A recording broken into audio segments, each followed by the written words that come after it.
I find it coincidental that in an episode where we're talking about the best Winter Classic jerseys, you're wearing that, and I'm wearing this.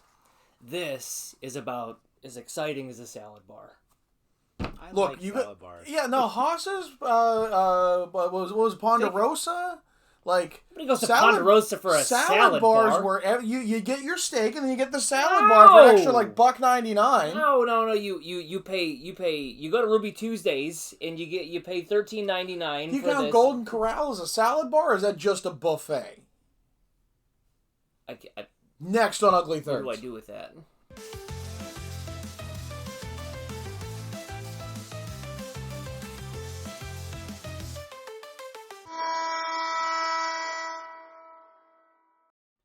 Welcome back to another episode of Ugly Thirds. We promise it's about jerseys.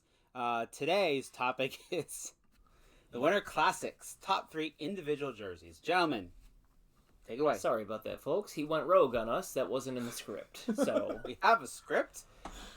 Can you look up and see if there's still Ponderosas? I think if we had a script, Phil wouldn't read it. We'd mute him. He would read it, but we would mute him. Justice for Phil. All right, December to remember. Yes, it's that time of year, so we probably should talk about the Winter Classic and whatnot. Yeah. And I think it's an easy way to get rolling of let's talk about the best individual Winter Classic jerseys ever, which honestly is a difficult list because like I think this is pretty good. There's a number of jerseys that aren't on this list that I feel would make it. Yeah, I think there's a lot of honorable mentions. We've gotten so far into this outdoor game shtick though that we're starting to see that recycled idea. Some more than others. But also, this is only Winter Classic, no Heritage Classic, no Stadium Series, no nothing else. Right.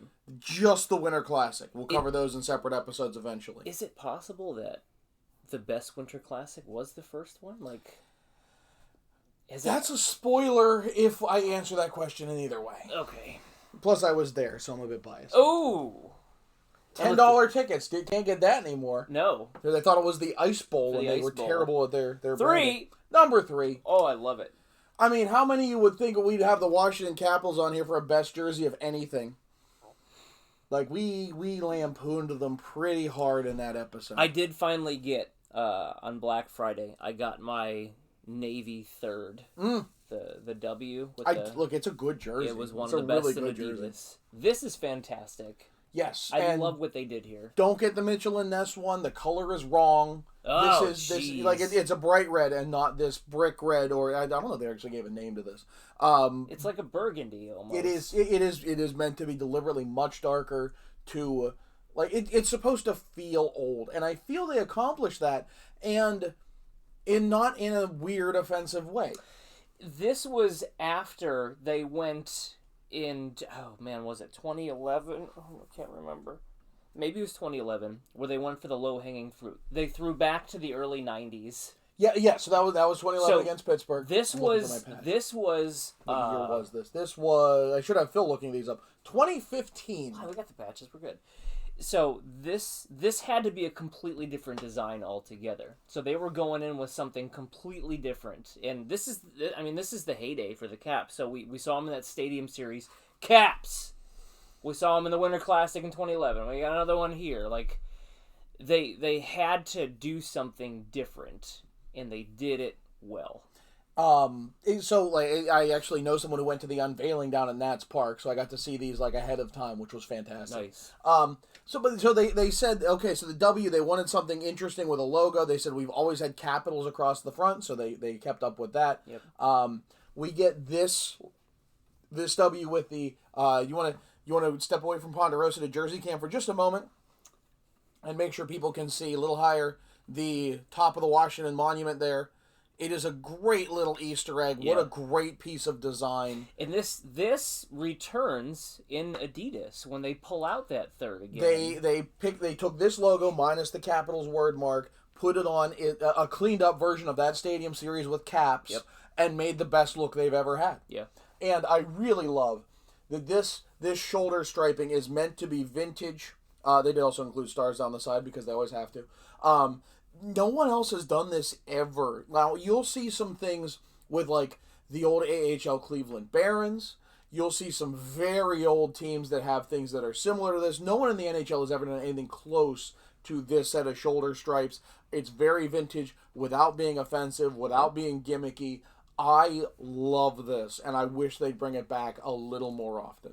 Did you get this professionally customized? No, it was a gift from the same person who went and saw it. So no, it's Braden Holtby with the felt. Yeah, I was gonna say it does have the felt on there.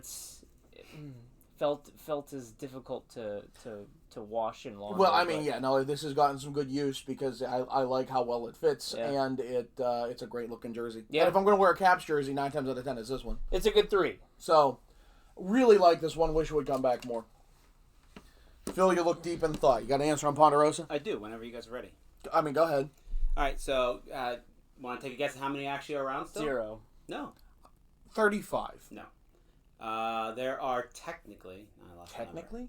There are 13 left. Wow. 13 left. 13 left. And they combined with Bonanza Steakhouse.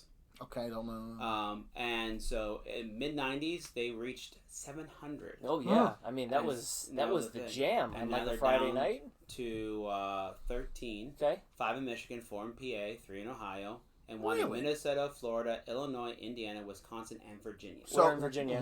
Not even close. It's more Kentucky than Virginia. Nice. Lebanon. Lebanon. Where the bologna is? My Pittsburgh East, but there's 3, and they're around. There was 1 in Butler still. Butler, PA. Beaver Falls, which is technically temporarily closed, and Calcutta. Oh, I go to India. Calcutta all the time. India? There's a 2. That's my closest Tim Hortons. India? No, that is that Mumbai now? No, anyways. Right. Calcutta, Ohio. I love this jersey. Phil, you're going to have to research when exactly this one was because I don't have a patch on this 18. one. I do believe it. So, in the trivia question of what is the most used Winter Classic jersey, because they all pop, most of them pop up again as a third jersey for a handful of games. Yep. Some of them get promoted to third jerseys. This one is a third jersey because it's Augustus Bear and he wasn't in that Winter Classic. Yeah. Actually, I have 2 of those where past Winter Classic jerseys are actually the third. 2017. 2017. That's what I said. Thank you. And this is number 1, especially when you include the Adidas version. I can see that because it's so well done. It pivots to a third. Like this was so well received. It is very much the 67 jersey, so it goes back to the beginning. Yeah. The color scheme is adjacent to but different from their standard jersey. The logo just looks a bit more vintage, with it's much thinner and it just didn't have a lot of the same design normalcies that we expect today. Right. It's a testament to the idea that you can take your normal look, alter those base colors a bit, and come out with something that's just dynamite. I mean, this is really solid. It still pops on the back. I'm a big fan. Big fan. It's also a little big, but I like this jersey. Yeah. It was. Oh man. It was. In that time, like, they could have, and this was before we started throwing back to these obscure things. Like, this is through and through. This is what the Winter Classic should be. Like, you have a classic look to something that's so familiar to you. Look at what they've done this year. You've thrown back to something that rarely, thoroughly ever obscure, gets even mentioned. for me. Yeah. It should be evoking a past era without going too crazy. This is definitely it. You don't have to explain it. You can show some footage in the intro of like, oh, look at the team in the 70s. There it is. Like, easy peasy. It's the Blues. It's the Blues. It's not the best, though. Well, and for everything we just said, we kind of have to backtrack in the opposite. We do. Oh, it's so good. I get the feeling we're going to get some heat for this one, but No. I mean, it is so perfect as a throwback jersey For a team that doesn't have that throwback ability. right, without going to the North Stars, which they really shouldn't because they're not anymore. Yep. And it's nothing North Stars adjacent. They went deep into Texas history, and I think what really matters is that while some of these teams that like pull, I see pop-ups. Are we okay, Phil? Okay, keep going. Okay. The Penguins pull back to the Pittsburgh Pirates, don't explain it.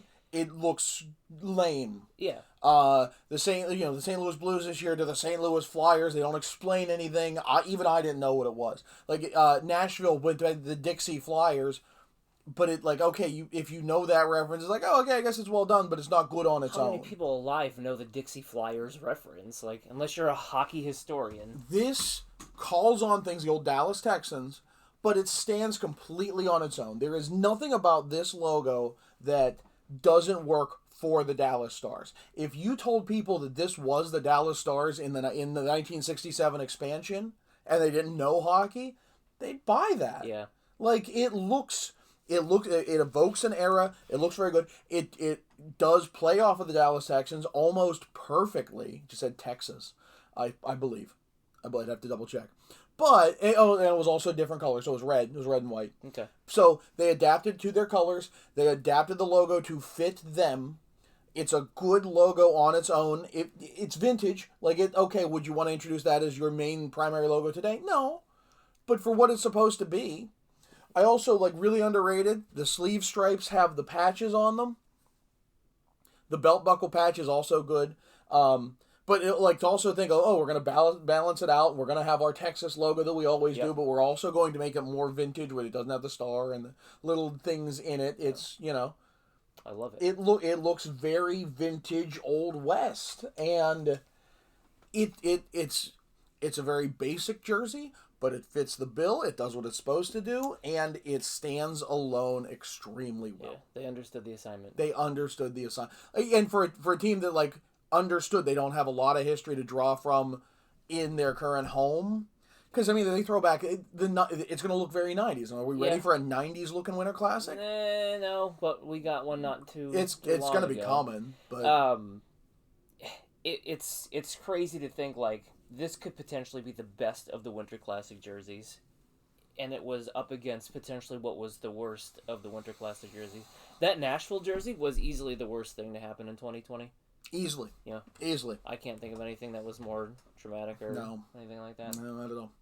This is such a good look. I wish this was a proper third. I yes. really that is the third thing you beat me to it. I don't want to go back to using this as a special event jersey. This is something that I feel is just so well done. It is so well done that while this is a proper throwback, if you put this in the rotation, people would think it's the exact same thing happened here and here.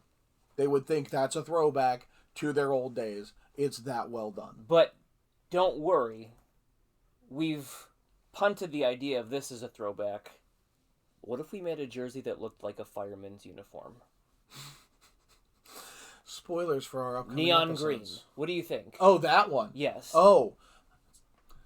They really like that. It's on people the love that skyline of the jersey. city. Yeah, There's some people connection love that there. jersey. They're the only team that's hitting on that. Green and black are. I made fun of it all the way to Dallas, and then the entire arena is wearing those things, and I felt like a fool. Are you capable of feeling like a fool? No, I was very well dressed for that game. I was one of two Mooterai in the Mooterai in the arena that day.